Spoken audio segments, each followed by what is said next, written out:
Shalom, shalom, peuple de Dieu, bien-aimés dans le Seigneur, amis et fidèles serviteurs et servantes du Seigneur Jésus-Christ.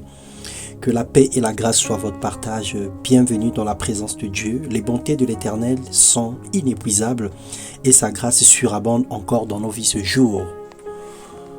Excellent et bon mois de février. Nous continuons dans notre percée de la moisson et de la récolte. Cette année est une année de moisson et de récolte. Ce matin, nous parlerons de la réelle et de la vraie repentance que produit le Saint-Esprit. Dans Ézéchiel 18, le verset 24 au verset 27, il est écrit « Ce que je désire, est-ce que le méchant meure ?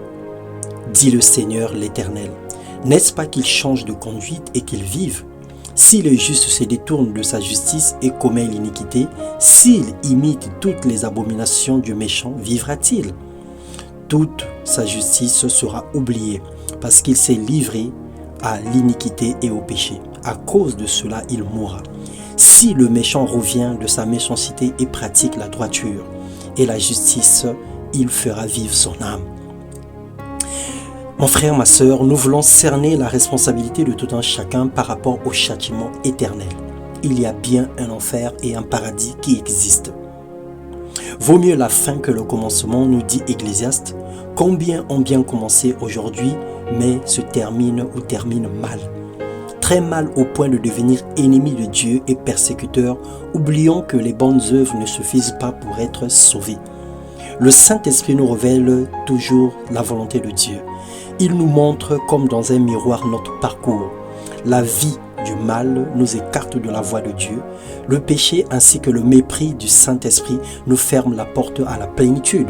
Parce que c'est le Saint-Esprit qui nous convainc du péché, du jugement et de la justice. Dieu ne cherche pas des gens hyper saints, mais des humbles qui s'abaissent devant sa face. Des cœurs repentants et des personnes qui se confient au Saint-Esprit pour trouver de l'aide. 1 Jean 1,9 nous dit « Si nous confessons nos péchés, il est fidèle et juste pour nous les pardonner et pour nous purifier de toute iniquité. » Reconnaître ses erreurs et se tourner vers Dieu est la bonne et la meilleure des choses à faire pour garantir chaque jour son salut et vivre dans la puissance de Dieu.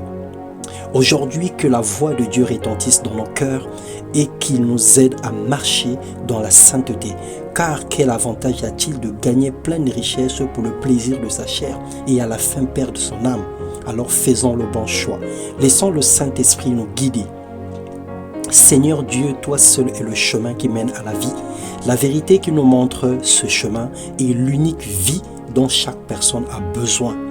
Manifeste-toi dans la vie de tout un chacun qui disent Amen à ta parole au nom du Seigneur Jésus-Christ.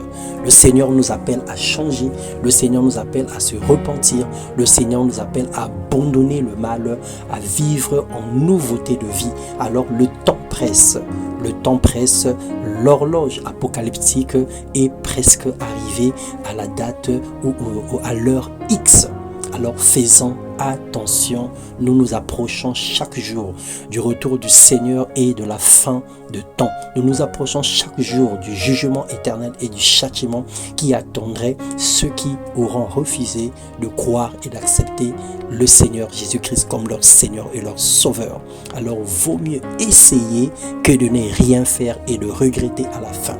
Alors, essaie le Seigneur Jésus-Christ. Tu as marché longtemps selon tes propres voies. Tu as cherché selon tes propres capacités. Tu as lutté de toutes tes forces. Maintenant, laisse le Saint-Esprit te guider. Je ne te parle pas d'un homme, je ne te parle pas d'un pasteur, mais je te parle du Saint-Esprit qui te convainc, celui qui te parle dans le secret, dans ton cœur, celui qui parle seul à seul avec toi, sans intermédiaire. Écoute cette voix qui te dit « Abandonne, arrête, laisse et suis-moi ». Écoute cette voix parce que cette voix elle est salutaire. Que le Seigneur te bénisse et te fasse prospérer à tous égards dans le nom de Jésus-Christ. Amen.